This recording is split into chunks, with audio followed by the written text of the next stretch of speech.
আমি যেভাবে সারাদিনের রান্না সকালবেলায় রান্না করি। হ্যালো, আসসালামু আলাইকুম। কেমন আছেন সবাই? আশা করি সবাই ভালো আছেন। তো আমার ভিডিও যারা যারা দেখেন সবাইকে অসংখ্য ধন্যবাদ এবং সবার জন্য দোয়া, আমার জন্য দোয়া করবেন। তো আমি এখানে পেঁয়াজের বড়া বানানোর জন্য নিয়েছিলাম। এখন অনেক চুলায় মাছ ভাজি করতেছি। তো আমার ভাজি অনেকটাই হয়ে গিয়েছে, দেখতে পাচ্ছেন। এখানে আছে তেলাপিয়া মাছ আর আছে পাঙ্গাস মাছ। আমি এটাকে ভাজি করে নিচ্ছি ভালোভাবে নাড়িয়ে নাড়িয়ে। যারা যারা আমার ভিডিও দেখেন সবাইকে আসলে মন থেকে ভালোবাসা। তো আমি এখানে নিয়ে নিয়েছি রসুন শুটকি রান্না করার জন্য। এটা হচ্ছে আমার রান্নাঘর।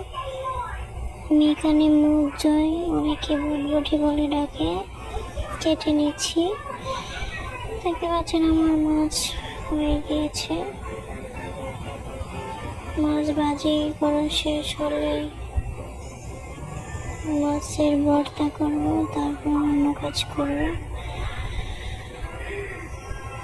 সবাই সবাই আমার জন্য দোয়া করবেন, আমিও আপনাদের জন্য অনেক অনেক দোয়া করি। আমার ভিডিওটি আপনাদের কাছে ভালো লাগলে একটা লাইক, কমেন্ট, শেয়ার, সাবস্ক্রাইব করতে ভুলবেন না।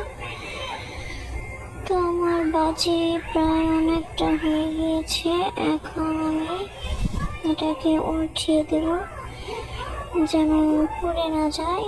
উল্টিয়ে না দিলে হয় কি, নিচ দিয়ে পুড়ে যাওয়ার সম্ভাবনা থাকে।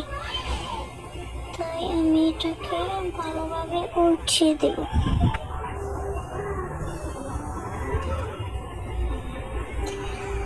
তো আমি চুলার জালটা কমিয়ে মাছগুলোকে উল্টিয়ে দেব যেন তেলের ছিটা না পড়ে আমার গায়ে। তো আমার এখানে ভর্তা করেছি, মাছ ভর্তা। সবাই আমার জন্য দোয়া করবেন। আমার ভিডিওটি ভালো লাগলে লাইক, কমেন্ট, শেয়ার, সাবস্ক্রাইব করতে ভুলবেন না। এই পর্যন্ত, সবাই ভালো থাকবেন।